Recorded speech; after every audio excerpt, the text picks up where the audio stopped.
Welcome to Our Soul Whisper with Cathi Belmont and co-host Dr. Pat, a sacred space for self-discovery, healing, and transformation. At the heart of Our Soul Whisper is the sacred truth. When we pause and listen inward, the soul always speaks.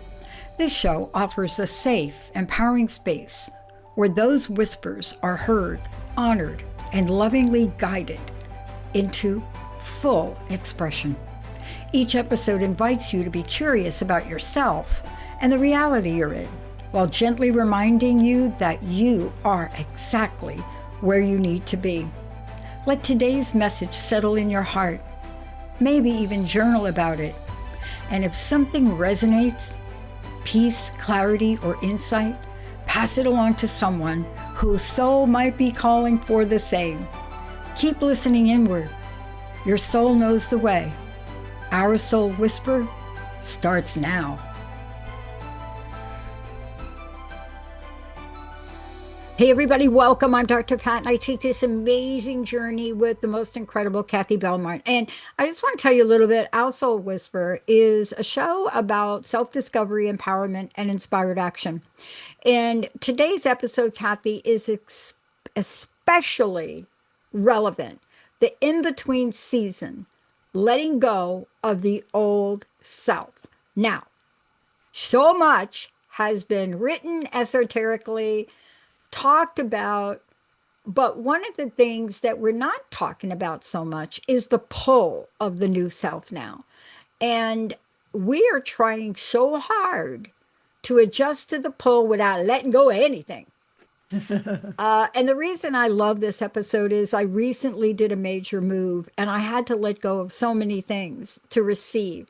So let's talk about that in between and what that means for you and what are you seeing in the people you work with. What a great topic. Thank you for taking this one on. No, you're welcome, and Happy New Year, everyone. Yeah, I thought it was an important topic to look at. One, because as you mentioned, Dr. Pat, it's that in-between stage. Sometimes it's not always looked at, and it's kind of glossed from let's go to the old to the new, and that in-between stage is it's so important, and there's so much we can learn from that I really wanted to focus on that. And it's really, throughout our time today, I really wanted to be able to normalize that in-between stage.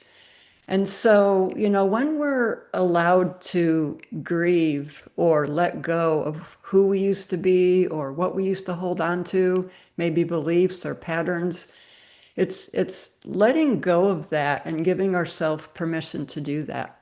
And a lot of times why we resist that is it can be uncomfortable. We want to go from this to here and not really feel or experience the uncomfort of that, which I can totally understand. It can be a very, uncomfortable place to be.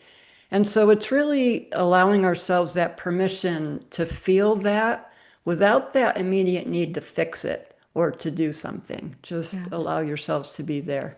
And then it can also just fear of who we used to be, how we used to be and act and believe. And that discomfort can be that uncertainty. We're letting go of what's not serving us anymore. And we've come to that realization, yet we don't know who to be after that. Cathi, one of the things that is so super important to really touch upon is that this particular topic hits the whole of us. What do I mean? Thoughts, emotions, actions, right? And, recently got to experience what this was like for me to move, but I didn't quite understand how it would impact my best friend. And what I realized is that for me, I had done all of my work before the move.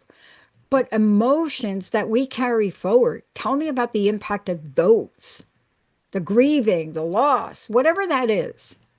Yeah, it's allowing those emotions to be there and to say, what is it letting us know about? It's allowing that uncertainty to be there. And we've talked about this before. What is this emotion letting me know? What's still there that's not resolved? And so so these emotions can come up during this in-between stage that we don't really expect. We may feel the excitement of, yeah, I'm going into something new. Yet when these emotions come up, you know, and it's honoring them and reframing them and say, what are they letting me know here? What are they communicating? And so it's questioning ourselves and asking those questions of what's really here. And then, that's when we realize that, knowing that there's support to help you along the way That's as the you do trick, that. though, isn't it? That's a Yeah. trick. I want to ask you a question because this is Mhm. something you do. This is your coaching platform. This is what you help people with. But I think my own experience in life is I don't always know, or I have not always known I was in an in-between season until it was over. And then I look back and I'm like, OMG, if I'd have known that, I would have dot, dot, dot. So can you talk about what that in-between season is like? Yeah, I mean, we can feel disconnected from what we used to do or be. I know I was in a career that I just slowly said, I'm losing the excitement, and it was kind of visioning, what is it that I'd really like to do? You have that loss of motivation maybe for something that used to be something that brought you joy and it's not there anymore. Or also there may be that sense of grief along with this a little bit of peace or excitement of, yeah, I'm letting this go, and oh my gosh, the possibilities that it will take me to. So it could be that mixture of feelings. Also, it may just be questioning, where am I going now? What are my next steps? And Yeah. so it's really, again, seeing all these signs as growth and movement forward and not taking us back. And that's what I mean by really kind of normalizing and putting some energy and focus on this in between, because it's a topic that maybe we don't always look at or talk about or hear about. We hear about, let's move into this new year of hope and the fiery horse, but it's honoring where we're coming from and that in between of how to get there. Yeah. And it's so interesting. I was talking with someone earlier today. It's grace. It's how do we do this with grace? And it doesn't mean, so we get confused sometimes. And this is important because I think that you work with people that you get to see a whole range of things that happen when people are in the in-between space. And we don't realize we're in between it. We don't think or we don't see a future for ourselves. So, what does it take to allow ourselves not to know? What does it take for us to be in that level of uncertainty? It's just knowing that you don't have to be any certain way. You don't, where the supportive life coaching comes in is it lets you know you don't have to explain or have the answers now. You don't have to resolve anything immediately. And it's really allowing yourself to say, this is what's here right now. I'm a little nervous here. I just let go of this and I have no plan of how to go forward. And so it's allowing the clients to be in that space. I know for me, when I'm through change, I not too long ago gave myself choice. I have choice here. I don't have to move ahead to where it's a little bit more scary than I can take on. And so that really put me in a place of, it was an act of self-love that I've come to know. I don't have to go there until I'm ready. And that's, the coaching allows you to be where you are. And as we'll talk about a Mhm. little bit later, to really get clear on where are you exactly before you want to move ahead. Yeah. I had a conversation about this, and I'm glad you're going to take on the conversation about, clarity and where to get clear. One of the things that I discovered is when I'm in that place of knowing, like I knew it was time for me to move. Everybody around me wasn't quite sure. And so when I got asked the question of why, I was trying to give them a logical reason. The answer was simple. I just know. I just know. But sometimes we can be influenced by other people's doubt. I mean, isn't that also part of what can keep us stuck in that in-between state? It is. It's feeling like we have to be somewhere or be someone that we're not quite ready to do yet. And so it's really an opportunity to go in and say, what's important to me here now? And giving yourself that space of, again, not having to perform or do anything, and to really get in touch with what the internal is trying to say to you as opposed to the external and all these things that we should be or should do, or I should be further along. That one always gets me. I have to rein myself back on that one. So it's not a race. And it's Yeah. it's it's really it's honoring where we are right now. It's Yeah. always going back to that present moment. Yeah. I was telling somebody today that we've moved back here, but I haven't settled on my office yet. So this is a temporary space, which wasn't supposed to be temporary, but I've had two to three, and I'm getting ready for a third try because it isn't just me that's moving things around. We're also doing other things. And, when I said to somebody, yeah, I'm going to try a different scenario, maybe a different space, they're like, wow, you've been there like weeks. What do you mean you can't figure out? And I was just kind of a little like, well, should I have figured this out sooner? Not really. Not really. Yeah. But part of this is for me to stop and honor it. It's not just about finding an office space. We have to go through the stages of what did I leave? What did I let go of? Do Yeah. I miss my ping pong table? How do you help people through that, Cathi? It's giving people that space to honor that space. I actually met with a client not too long ago, and they got in touch with something that brought up a memory of where they lost a job 10 years ago. And they came to that recognition that, I am not that same person anymore. I have more wisdom, I have more experience, I'm more financially stable. And that was awesome. And then what made it even more awesome is they were able to go back and say, I'm grateful for that experience where I lost my job because I made it through, and I can look back at that person and say, gosh, thank you for being so courageous in doing that and making me who I am today. So it's honoring where we are, and it's also looking back and honoring how far we've come. Mm, And it's seeing where we've outgrown things and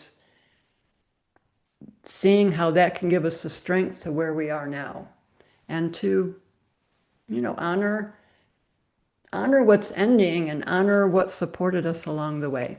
yeah, yeah. I want to talk about that because I don't know how you are, but some people and some of us grew up very independent. We can handle it all. But what I found in my life is when it comes to emotions, letting go, grief, beliefs, I realize I can't. And, that's why so many people right now are really struggling. And alcohol, drugs, whatever you want, food, it's a way to comfort that. So one of the things I want to ask you is what are one of the first things that you do or help people in supporting emotional process?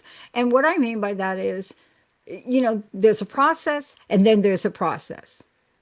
And sometimes you can't like go after everything, right? Yeah. It's like you can't go back to the minute you were born and recreate your life without literally passing out. So how do you, how do you work with this?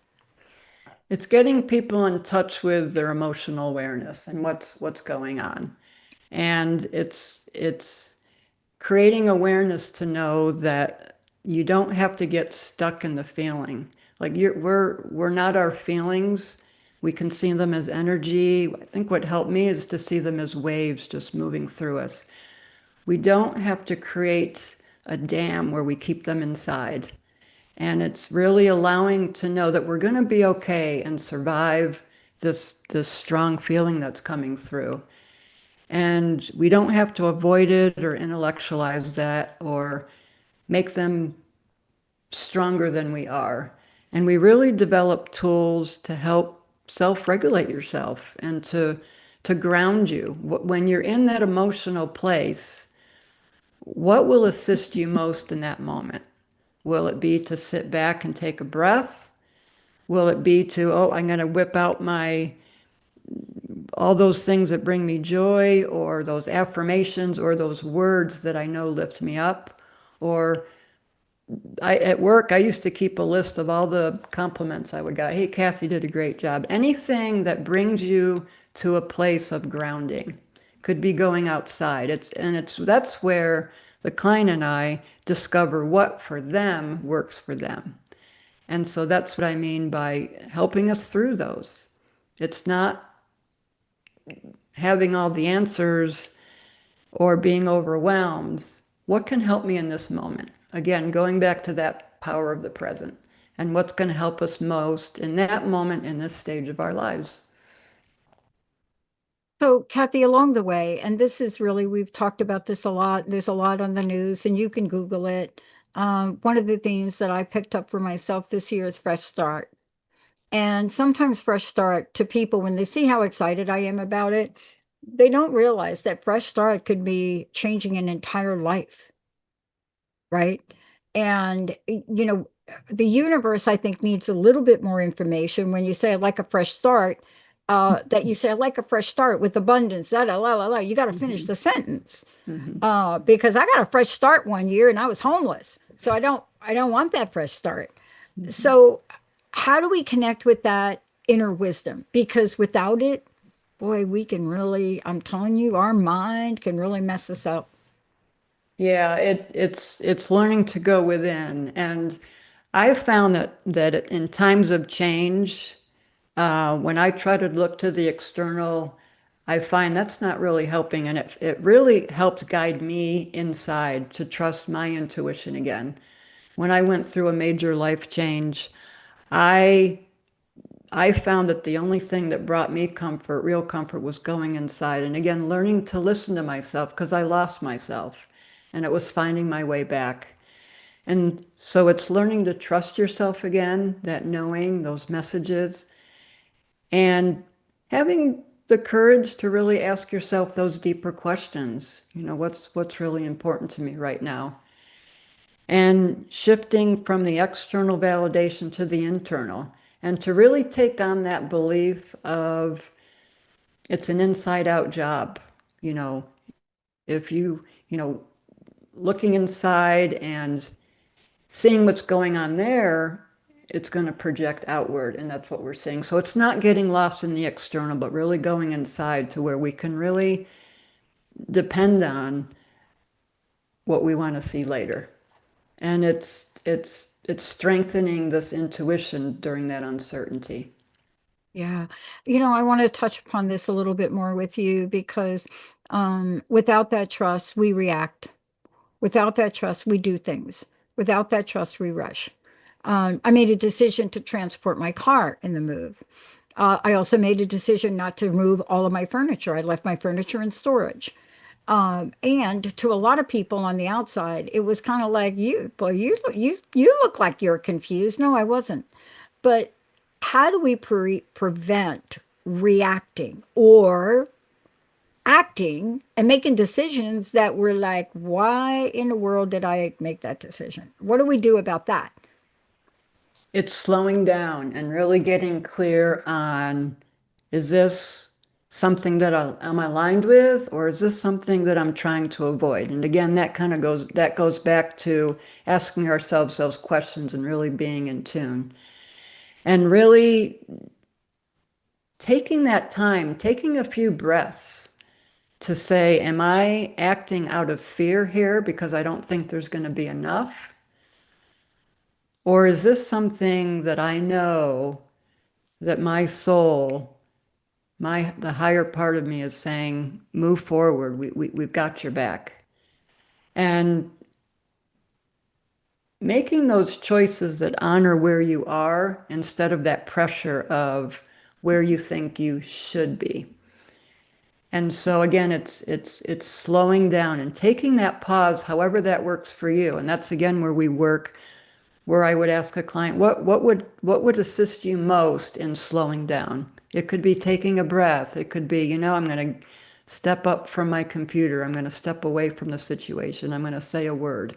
Whatever that would be to remind you to slow down and just take that extra moment to really question. And if it is an action coming out of fear, what would you like to do? Well, I'm going to give myself a day to think about it.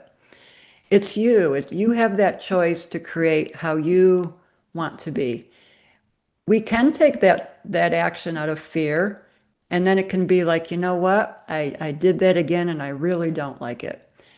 And that's another opportunity to say, yeah, I just don't want to do that again. I've gone over that rim of where it's just the cost of it is too high.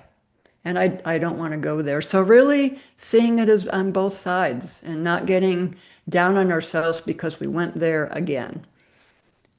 Yeah. How quickly can we bring ourselves back and say, well, last time it took me 2 weeks, this time it only took me a day. Wow. And really looking at that and empowering ourselves with that. Yeah. I mean, part of this too is, and as we look at these things, I want to talk to the point that we're starting a year. And if you listen to everybody out there, you get an energy from it. And yet, when you're in the in between, whether it be mentally, emotionally, or physically, I don't care what it is, there are things we can learn, tools that you teach to help people. I like to call it move the needle. Everybody says just go, but we just need to move the needle a little bit, don't we? We do. And it's knowing that it's taking those small steps and knowing that we don't have to just eat the whole enchilada. No, we can just take these little bites. They always say, when you're eating, slow down, take those bites and give yourself a moment before you reach for the next one. You may already be full, so it's enough. It's enough to take those steady steps, and it also builds our confidence. We take one step, wow, look where I went. Yeah. And again, it's taking those intentional steps and not being reactive. And so Right. it's those small steps that help move that needle just a little bit. And wow, how it can change our perception, just that little change, what that can do to what we see through our eyes and how we can see the world just that little bit differently. It can give us that extra wow to really say, okay, I can Hmm. do this. I can do this. Yeah. And we were not met with that overwhelm. Giving I love ourselves this. again that choice, Uh, small steps. I remember losing my job and going to therapy with Dr. Juanita Lovett. And I remember going through the first session and it felt so good. Why? Because I'm talking to somebody. And I remember at the end and I said, great, we're done. Thank you for helping me. And she looked at me like, you're done? So my point to your point is consistent and as often as you needed support is the only way I knew how to go through this. What's your take on that? Yeah, this in between place, it can feel isolating when we're in our head about a lot of things. Um, and especially when we're dealing with this and we think, okay, we got to move on quickly. Having that support, having that coaching support, it's a steady presence as you move through whatever you're moving through. Hmm. And it also, we talked about accountability last time. It allows you to, as you have these experiences, as you have these awarenesses, um, guiding you through how do you want to support yourself now? What inspired action can you take? It may be writing that list of gratefuls every morning. It doesn't have to be anything, overwhelming. So it's having that steady support, knowing I can count on it. I can go to this session and I'm feeling empowered. Yay, let's celebrate. You know what? I'm not feeling so empowered this week. All right, well, let's look at that and let's honor that as well. I love it. Cathi, thank you for today. First, how do people work with you? Let's do that. And I'd love to know your personal message and what you want to leave us with. Yeah, just go ahead and visit OurSoulWhisper.com. Everything is there. Email too, if you need to send me a message or would like to send me a message. You can find all the information there. And just reminding people that this in-between time, whatever you're in, whatever you're letting go of, we can reframe that and look at it as a part of growth. And you're allowed to slow down, take that time and make the choice. And with the support, you're able to build that steadiness and taking those intentional next steps and just knowing that you don't have to do this on our own. You don't have to navigate it. We're the creators of our reality, and that's why we humans are here. We're here to help each other out. Yeah. I love that this is a theme this year because I think we have to remind each other that as much as we think we can do everything, when you're in that in between, one of the hardest things to do for all of you out there is to reach out for help. And I'm telling you right now, give Cathi a call, get a hold of Cathi, have a conversation with her, and find out for yourself how to move the needle. Cathi, thank you so much for everything. Yeah, thank you. For all of you out there, remember the in-between state doesn't have to be a stuck state. It can be one of the most creative times of your life. But if you're me, what you've learned is if left to your own devices, you will get stuck in it. We'll see you next time. Thank you for listening to Our Soul Whisper with Cathi and Dr. Pat. Tune in every first and third Wednesday at 11 a.m. Pacific on transformationtalkradio.com and subscribe so you never miss an episode. Take a moment now to breathe in and reflect on today's message. If it brought you peace, clarity, or insight, let it settle in your heart and maybe even journal about it. Remember to like and share this episode with someone who's ready to listen within. May our soulful echoes ripple outward, awakening awareness and deep remembrance. If this show touched something within you, share it. Let's create a world where most of us pause, listen inward, and allow our light to shine. Visit OurSoulWhisper.com for more.